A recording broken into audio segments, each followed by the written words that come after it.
morning here where I'm at. Um, I have a Warhammer tournament this weekend, 40K tournament, but they just came out with their dev chat. So Creative Assembly just came out with it for Total War Warhammer 3, Tides of Torment. We'll watch it. We'll do all the analysis, if you will. Then I think the plan was I was going to upload a couple campaign videos for this weekend at the Warhammer tournament. Well, because the patch they had to put it to beta because it has AMD processor problems. Well, guess who has an AMD processor? It's either processor or graphics card. I'm not 100% sure which, but guess who has an AMD processor and graphics card? And guess who got all mangled? So yeah, I can't even play Total War Warhammer with the new patch right now. So like the plan was I was gonna do a Tomb King update. I was gonna this morning before I left, actually last night, I was gonna do like 3 3-hour campaign videos of a Tomb King's campaign, and well that dog's not gonna hunt. So I'll probably do this, then probably nothing, and then if for some reason it is not fixed by Sunday, when I get back, I might just stream Sunday night, and this will be a minor thing that I probably won't do very often unless it blows up. I'm gonna stream some Path of Exile too, because I really want to get into Path of Exile too. So I'll save my first character for the new season for Sunday. So I won't play any of it. We'll all see it together. We'll decide what we're gonna play, but that's only if the Total War Warhammer 3 patch is not done. So anyway, if you're new to the channel, we play a shit ton of Total War Warhammer. Like every night we play it. We're trying to add in some different games here and there over the weekend. So, but Total War Warhammer 3 is the main game. We love it, and I don't get bored with it. So that may say more about me than it does about everything else in the game. But anyway, here is the new Tides of Torment, and specifically the High Elves. So here we go. We'll be pausing a lot. If you want to see this in its entirety, it's just on the Total War channel. Hey folks, welcome back to What's Next. My name's Nestya. I'm Senior Community Manager here on Total War, and today I'm joined by familiar faces. Rich. Hi everyone, yeah, I'm Rich. I'm a lifelong Warhammer fan and been working on the series for quite some time, having a lot of fun. Yeah, you look like a lifetime Warhammer fan. Melcher. Yeah, hello, I'm Milcho. I'm the lead battle designer on Tides of Torment, here to bring you all the news about units and battles and all that cool stuff. And of course, Todor. Yeah, hello folks, my name is Todor. I'm the game director of the Warhammer. We've seen all these guys before. They all seem great. They all seem to give a shit about the game, which is awesome. There's more than you can say about some of the other people that Creative Assemblies had out there. I think most of these guys are from CA Sophia. DLC, and I'm really excited to be here today and to be able to talk about Tides of Torment and 7.0. And by the way, the game has gotten amazing. The quality of life updates, the gameplay, everything has gotten so much better since CA Sophia has taken over doing a lot of it. Awesome. Well, as you just mentioned, today we're going to be talking a little bit more in detail about our third faction of Tides of Torment, which is High Elves. But before we dive into that and talk all about that, let's address the delay that we informed our players earlier in July. Which, love the delay. A lot of people shit on it. A lot of people are like, why can't you have shit ready when you say it's going to be ready? The game development doesn't work that way. Life doesn't work that way. The world doesn't work that way. Instead of releasing dog shit, they saw that what they had wasn't good enough, and they delayed it. And that is awesome. Todor, can you share a little bit more about that decision? Yeah, absolutely. First of all, we all realize that these have been a bit of disappointing news for our players, but the reasons why we opted for a delay is that we brought the DLC to a playable state. We started playtesting it, we got feedback, and it turned out that it wasn't hitting the quality bar that we had set for ourselves. And this is why we needed more time to ensure that the first day... And that's the other thing. No bullshit. No trying to blame anything. No trying to be anything but, hey, it wasn't good enough. so we pulled it back. That taking accountability, taking responsibility, and caring about the players and the game. This is what you want out of a dev. You don't want a developer that just tells you all good news and everything's rosy and everything's wonderful. You want a developer that goes, hey, this sucks. We're going to fix it. Hey, this wasn't ready, so we didn't put it out. That is the sign of good game development. That is the sign of a good game. That is the sign of a healthy game and a healthy publishing arm.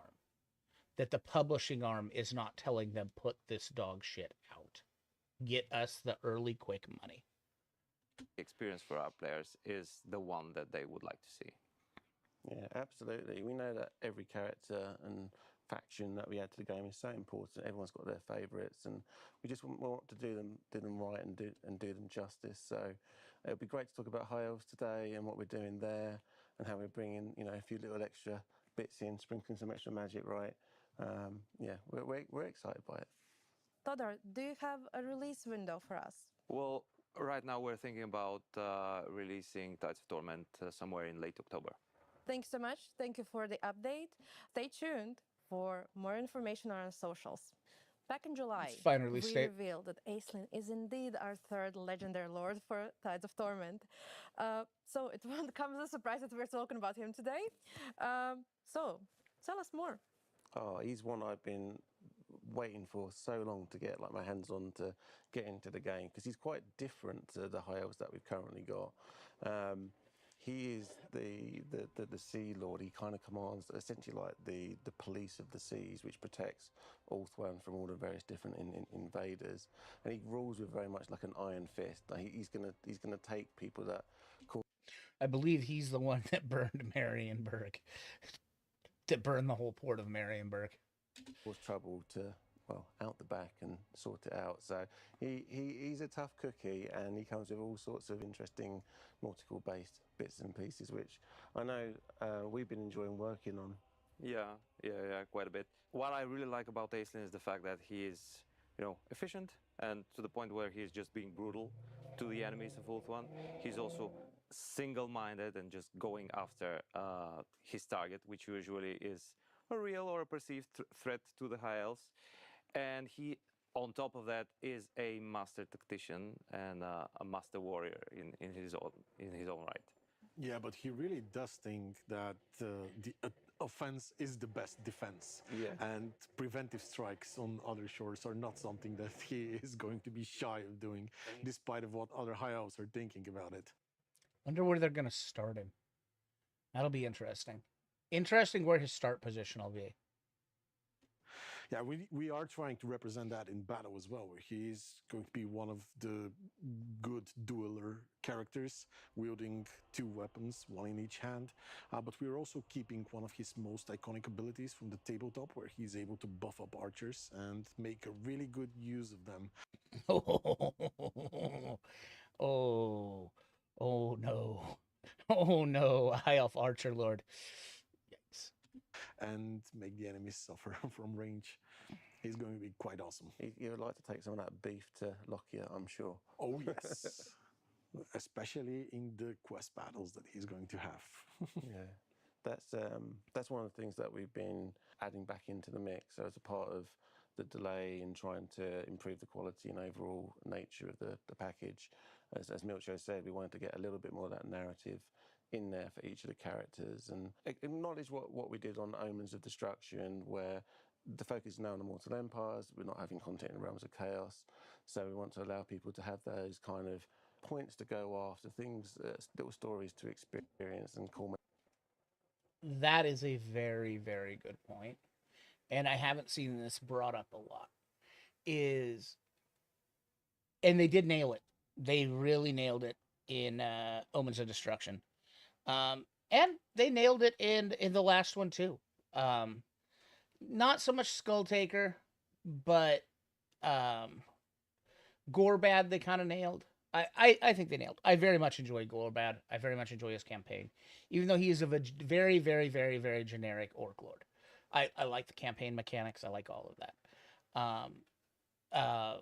Golgi, I think they did a good job. They did a good job with the campaign mechanics.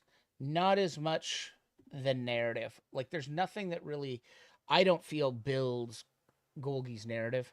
I think they did a good job with the mechanics, making his mechanics feel narrative with where he travels around the world and stuff. But nothing, no story elements, no quest battle really made him feel like narratively cool.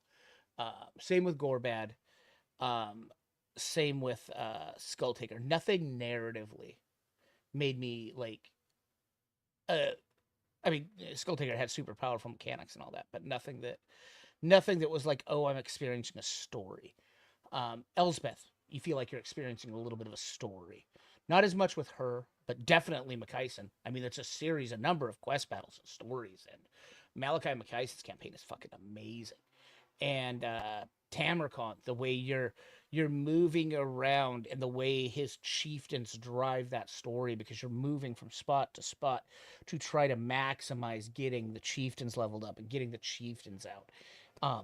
So that is a great point that I haven't seen a lot of people talk about. It's actually surprising that the dev talked about it as opposed to me seeing it anywhere else. I also don't spend time on Twitter. I also don't spend time on Reddit. These are not places I go. So I don't find the online discourse to be very, very interesting. I think it's a lot of extremism and garbage. So anyway, here we go. Fascinating, as you say, in like what should be quite an epic battle for him. But you don't have to do it. You can also experience Immortal Empires as you can do at the moment. It's a lovely sandbox experience. Good old sandbox. Awesome. Thank you so much. So in that sense, we just touched upon a little bit on the preference, how players can approach it. When it comes specifically to High Elves, so for the players who haven't played this faction before, kind of interesting that you would that you're going to talk about the High Elves faction of Total War Warhammer 3 is people haven't played this faction before. Like, hey, I mean, there's new players to Total War Warhammer 3. You could have just addressed that as new players. I don't think there's very many people who have played Total War Warhammer, and have not played the High Elves. Like, they're kind of a base. They're just based. what can they expect, and why have you decided to return them to the spotlight in this DLC? It has been a while since we last updated the High Elves, and we felt that really they're in need for some love. And we know They're not in need of love. They are one of the campaigns. They're one of the old campaigns where their old mechanics, their mechanics aren't necessary, which I guess you could say that's in need of love. But they're very playable. They're still very fun. There's quite a few more factions that needed love. These, they just work out well with the theming of this. And this, in my opinion, shouldn't have been Norska. The proper theming for this was Slaanesh, was High Elves, and Dark Elves. I think CA got worried, though, that if they brought out the two elves and Slaanesh isn't very popular. Like, just in the whole. Like, on the whole. Like, in Total War Warhammer, in the game itself, in the lore itself, in the tabletop itself. They're not extremely popular. So, in fact, Games Workshop has been kind of trying to sideline Slaanesh a little bit. In the modern age, the god of sex and excess is not something that plays to a general audience, and Games Workshop is trying to move to a general audience. So they've really toned down Slaanesh. They've toned it down. They've cut it back to the point that in AOS, the god Slaanesh themselves is trapped in. Is it? I don't think Sigmar has her trapped. Somebody has her trapped. Essentially, where Slaanesh is not available. And so all the Keepers of Secrets are vying for power or vying to release him. So they have tried to slide light Slaanesh. And I think, I mean, you've got Tyrion Teclis from fantasy. Their whole battle against Nakari is very central and tied to the High Elves and Slaanesh. And Malekith and Marathi is very tied into Slaanesh. And so and in 40K, the Eldar and the Dark Eldar, their very existence is tied to the creation of Slaanesh. So it's from a theming standpoint, it should have been Slaanesh, High Elves, Dark Elves. But I think Creative Assembly was very, very worried that if they did that and you weren't an elf fan and you weren't into Slaanesh, which Slaanesh doesn't have a giant thing, that it wouldn't be bought. And Norska needed a rework. So I think that's where they went with. And that's where they came up with the Tides of Torment. But the Tides of Torment could have been, if you're using Aeslin, the Dark Elves and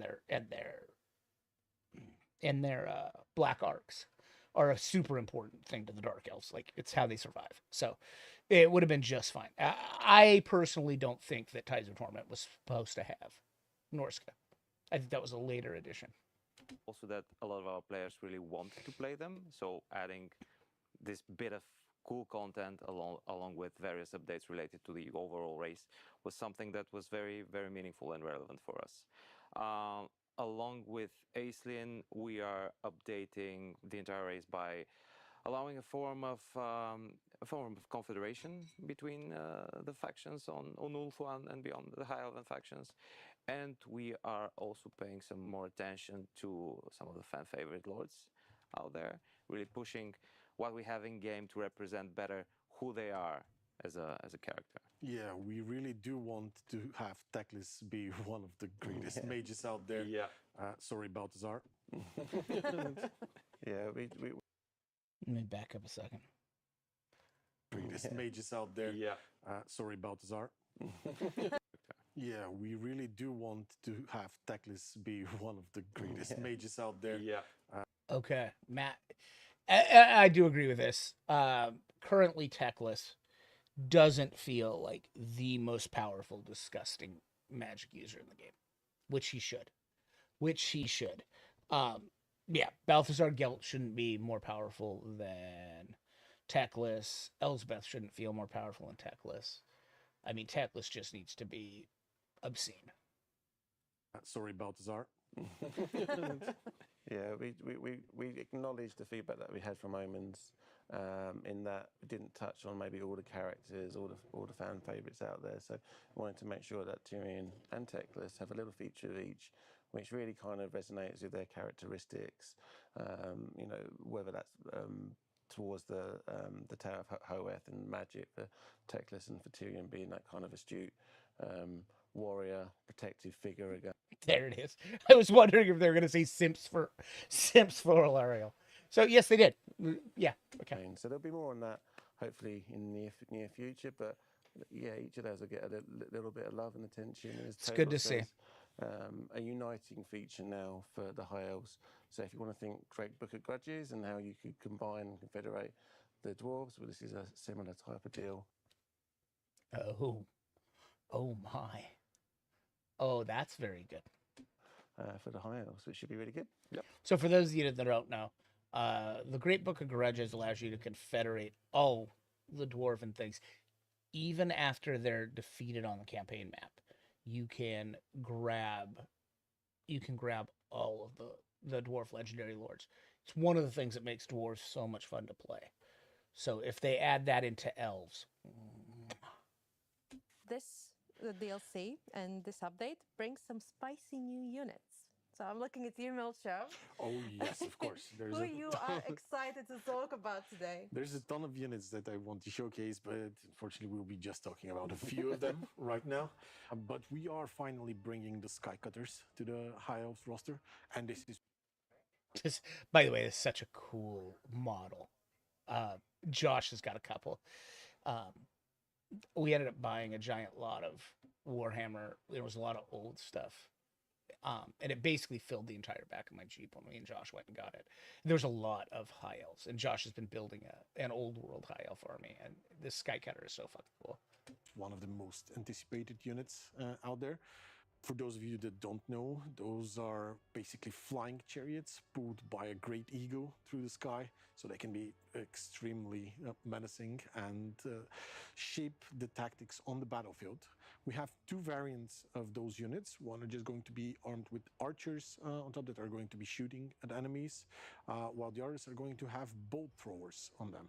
So imagine having a bit of an artillery piece on a highly mobile sky chariot, basically, and this can be quite exciting. Of course, we're also making them as a mount for certain characters, not all high elf characters, but Aisling for sure is going to be able to mount one of those. And Very nice, very nice. I think it'll probably be a high elf noble mount, or I haven't watched any of this yet. If they add in a Sea Lord hero, which I'm hoping they do, something that buffs up archers, spearmen, and Lothran Sea Guard is what I'm hoping that like a sea character is. I don't know that they need another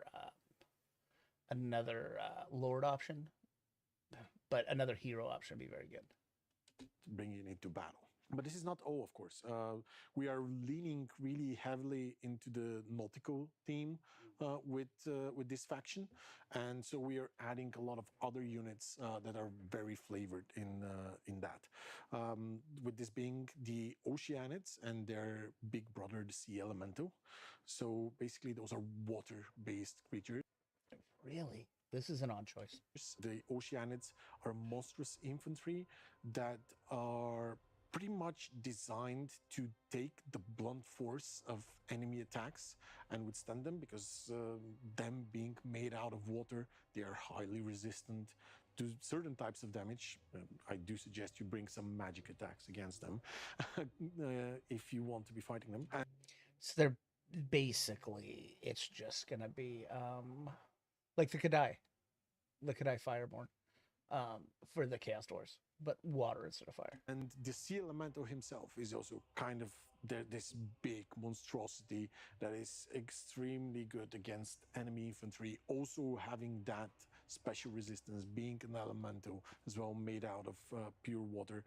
We've made some incredible animations for all of them to make sure that they really stand out on the battlefield, and I really can't wait for you to see them in action, because they can look quite amazing. This is not all. That does. So it looks cool. It's gonna be a weird one in the high elf army. I just don't know how it'll look. I mean, that's just an aesthetics choice, but this being a whole nautical team, and Aisling himself, one of the important features that we wanted to do. Oh God, we wanted to add the sea battles. Say it. God damn it, say it. I don't think they're gonna say it, but is to add the new Mist Mage type of hero, which is a hero that brings with him a completely new lore of magic, with that being the lore of mists. Ooh. Lores in the Warhammer universe can manipulate the winds of magic in different ways. Is this from the tabletop? I don't ever remember this. So what you can expect from this lore is to have a bit of a supportive caster that is able to buff up your ranged units specifically quite well, allow your units to move through the shadows, gain stealth, surprise enemies, open up completely new battlefield tactics as you play, while also debilitating some of the enemies, and even summoning a unit of Oceanids out of nowhere just to block an enemy charge, or just have them wherever you need on the battlefield. It's going to be a really great new way of playing with magic with the High Elves.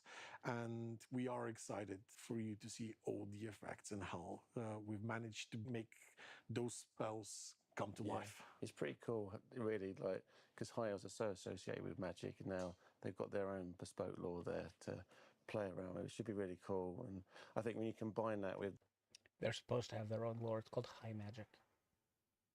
Them and the lizards are the only ones that are supposed to be able to cast it. The campaign features that we're looking at with David Aisling and commanding the seas, we really spent a lot of time and effort to to try and do a little bit more there. So yes, you will be able to see ships attacking ports from the sea rather than them hopping off onto land and turning into a character. And I think one of the fun things that we were looking. Yes. And is that going to get? Key thing is that going to get done for all of the factions, specifically like the Dark Elves and stuff like that. The other day was, to me, it almost felt like an aircraft carrier, because Aisling was jumping off of the sea, flying over there with his sky cutter, besieging a little settlement inland. Yeah, it felt very thematic, shall we say? Yeah, a mist mage mounted on top of a sky cutter, just masking all the other troops that are moving through the ground and attacking the enemies when they're least expecting it. That can be quite an awesome feeling. Mist magic buffing archers stacks nicely with Aislin's ability to buff archers. Yeah, those things can stack quite a lot and provide a very interesting way of dealing with enemies. Provide an interesting way of dealing with enemies. You mean the same thing that the High Elves have been doing, just better? Line of spears, archers kill everything. Boom. From far away. I love it. That sounds amazing. Personally, I'm really looking forward to Skycutter. That sounds like a chef kisses. With this update, we have revisited some plans for Slanesh and Norska. But what have you updated, and what else you are working on? We're working on quite a few different things at the moment.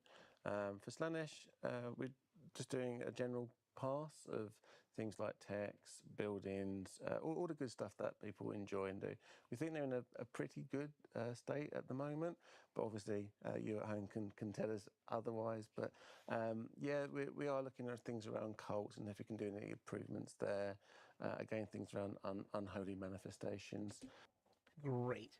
That is two mechanics that I am not a fan of for the demon races. I don't think they provide enough. I think they actually get in the way of gameplay. If you watch the Kairos Fate Weaver campaign I did, I just kind of fucking ignore the cults. Like, I don't think they provide anything interesting. And the unholy manifestations, some are just way, way better than others. Like, Khorne, I think they got the unholy manifestations right, where it summons an army, you get to fight it, you get some movement. But I think the others they've not handled well. So just trying to tighten up what we've got there as the core experience, but we are adding some cool little nuggets to the DLC itself. Yeah, we are adding a new unit to Slanesh, which is actually going to be Dark Elves that are devoted to Slanesh, and that's why they have been shunned away from the other Dark Elf factions. And we're talking about the Devotees of Slanesh. They're going to be a very good anti-infantry unit armed with two. Does Slanesh really need anti-infantry?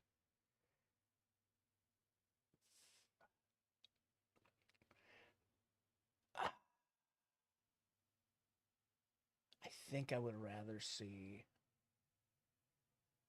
I would probably rather see an anti-large, like a halberd variant,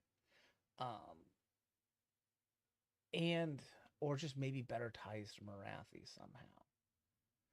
I don't know how you would do that, but I mean, you could just change this to an anti-halberd. But I mean, just better ties to Marathi and that whole quilt of pleasure thing that's going on over there. I mean, this makes sense. Like, this is not anything that's weird, but Swords that are going to be very dangerous on the battlefield. We are also adding a variant that is wielding crossbows as well. So that is very big for Slanesh. Having some ranged with Slanesh is kind of interesting. So Slanesh is going to get a bit of a ranged unit variant if they need to. We're also doing a lot of other updates for other factions like Norska. We're doing an update on the monster hunts by adding a bunch of new monsters that you can hunt, and we are changing. So if you don't know Norska, just I think is it every so often, or is it just a book? I haven't played them in a long time because they're so old and kind of outdated, not very new Total War 3.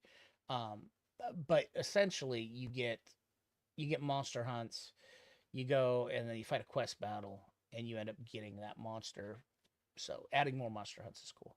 The way you hunt monsters, and they're now going to be much more regionally specific, depending on if you are somewhere in the desert or up in the mountains or somewhere in And the that's Empire Lands. cool. You are going to encounter different types of That's monsters. really cool, actually. And after hunting those big nasties, you are going to receive some interesting trophies that unlock different abilities that you can then use in battle to dominate your enemies. That's cool.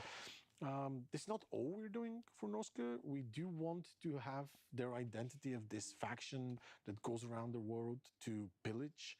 And so, yeah, we're doing updates there. We were trying to picture in our minds that the entire process of, the Norskins coming and marauding and taking spoils away. So we're trying to figure out an interesting and engaging way to portray this sort of a logistics around the loot from someone's poor settlement, likely an empire settlement. One more thing about Norskins and Sail in particular, because it's something that might be interesting to our players, is when you get Sail, you in fact get every Norskins unit, right, Mircho? Yeah, that's correct. Even though Norska was originally a DLC faction, if you get the Sail faction pack, you are still going to receive all the units that originally were released, like all the more. Okay. I mean, that's. Yeah, I forgot we're getting DLC for a DLC. So. God, yeah. Have they. Oh, I guess. Yeah, I guess they did it with the Beast Men. I was trying to think if they've done DLC for a DLC yet. And I think they did it for the Beast Men.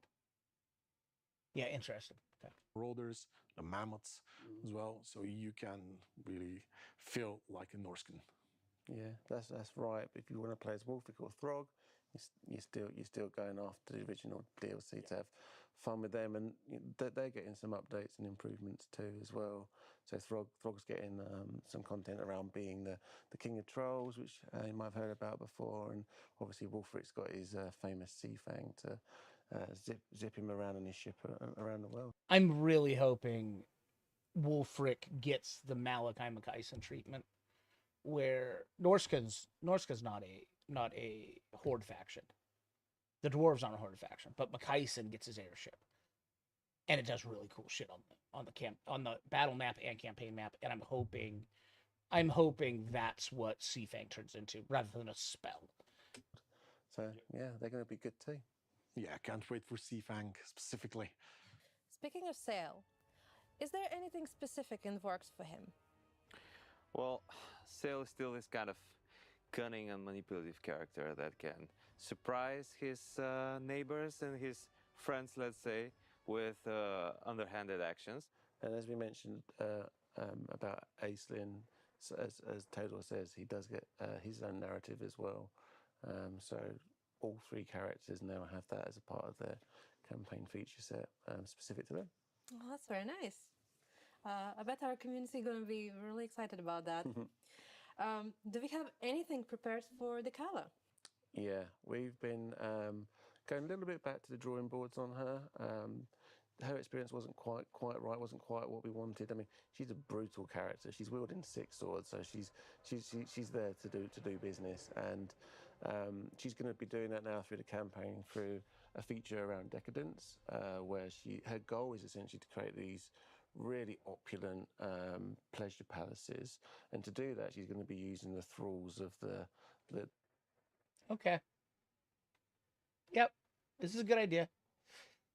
This is what happens when people who care about the game and the lore and all of that get involved and actually care about bringing it all to life. Like, this is good. This is a good idea.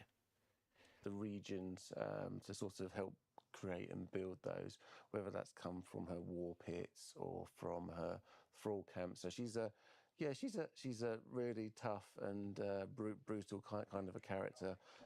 Well, windmilling and causing destruction throughout the world, and that's her focus. Yeah, you've already seen some of her animations in battle, and she's really a force to be reckoned with. Yeah. And again, as I said with Sail, she'll have her narrative flow as well, leading up to that. Maybe not everyone is happy with how she does business. Yeah, but TLDR, she means business. And that's it for today. We hope that you are as excited about the new content as we are. High Elves and Aislinn, new units, Lore of Mist, and of course updates for all 3 factions. Massive thank you to our developers, Todor, Rich, and Melcha, and of course everyone who is currently watching this at home or maybe on a bus. We, of course, are doing, as you know, live streams. So go check our Twitch and YouTube. You can make sure to go down to the description box below. Find all of the information about that. And of course, while you're there, check out our socials. Because if you do that, you will find out everything that there is about upcoming news on 7.0 and, of course, Tides of Torment. Go to the comment section, tell us everything that you are excited about, and of course, show some love to our gang and everyone else who is currently working very, very hard to bring this DLC for you and get it in your hands. Thank you, and bye! Yeah. We didn't learn that much here. Learned some pretty cool stuff, like the oceanids, I guess, and the sea elemental. Interesting choice.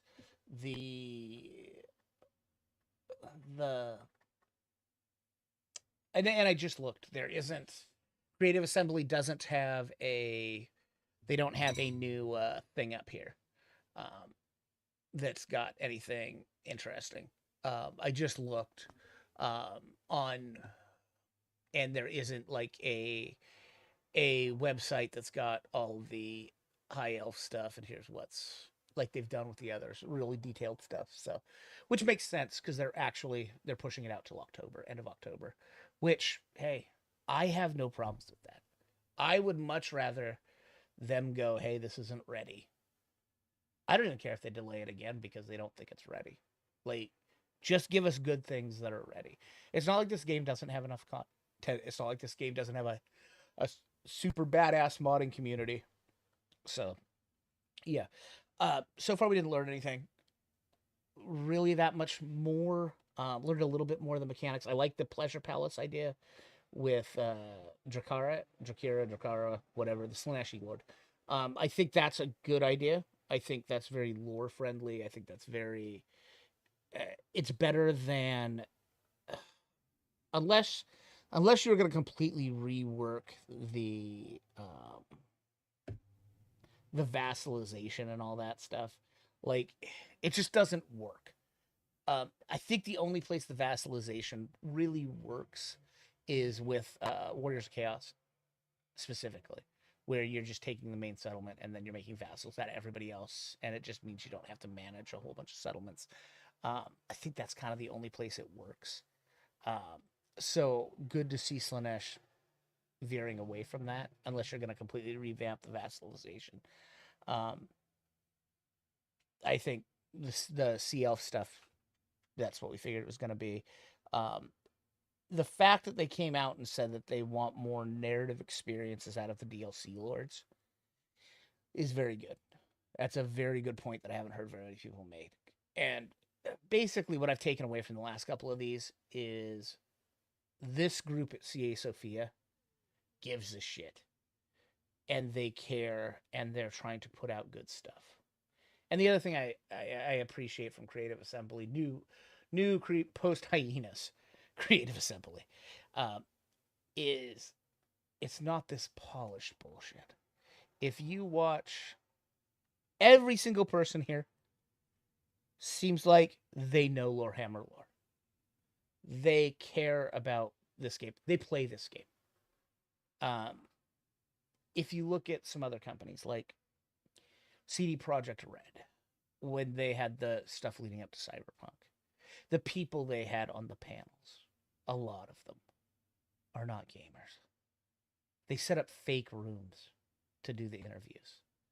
I mean, this is a set here, but I mean, like, they'd set up a fake room in their house. I mean, I'm not going to name names, but you guys all know the fake gamer person that was in the marketing for CD Projekt Red and for Cyberpunk, who couldn't even be bothered to set hang the poster up on her, or hang the thing up on her wall. She's had it sitting against a shelf behind her. It was like, this is fake.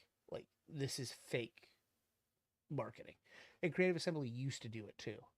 And Diablo, Blizzard, another one. Those sets, these are highly rehearsed people. And Diablo started to get a little bit of love when they started throwing out people like the devs that clearly play their fucking game, like, and give a shit. And that's, rather than soulless corporate bullshit, I want to see developers that play the game. Developers that play their own game, that care about their own game, that care about the universe their game is set in. And more than anything, it is obvious that that is what Creative Assembly has moved back towards. And it gives me great hope for whatever their next project they're doing is. And that used to be the thing with Creative Assembly, was they were history nerds. And now they have Warhammer nerds. And hopefully very soon they're going to have Warhammer 40k nerds. And yeah, and that's, I love what I'm seeing from Creative Assembly now. Post Tides of Torment, post Hyenas, Creative Assembly looks great. Like, the way they're communicating is great. It's no more hiding behind corporate speak. It's no more any of that. We're going to come out and be real. So I love it. I love it. Anyway, I will be back on Sunday night. So it's Friday right now.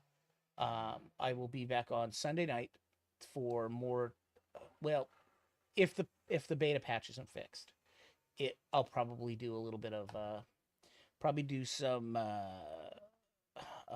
Path of Exile 2.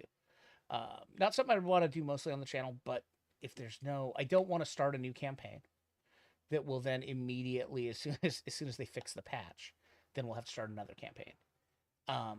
So we'll go ahead and do Path of Exile 2. If it's not fixed by then, we'll throw down some Path of Exile 2. And anyway, please subscribe on YouTube. We're trying to push for 500 subscribers. We're at like almost 390 or something. We're almost 400. So that way we cannot be YouTube plebs anymore, and we can be official YouTubers, which would be cool. So anyway, I'll see you guys all later. Have a good weekend. This will be the last video till Sunday. Like I said, I wanted to have content ready for you guys, just ready to go. But with the patch not working on AMD processors, like, I just can't. I don't want to give you guys old content, like old, not 6.3 content. So I'll just see you guys on Sunday. So have a good one, guys. Bye.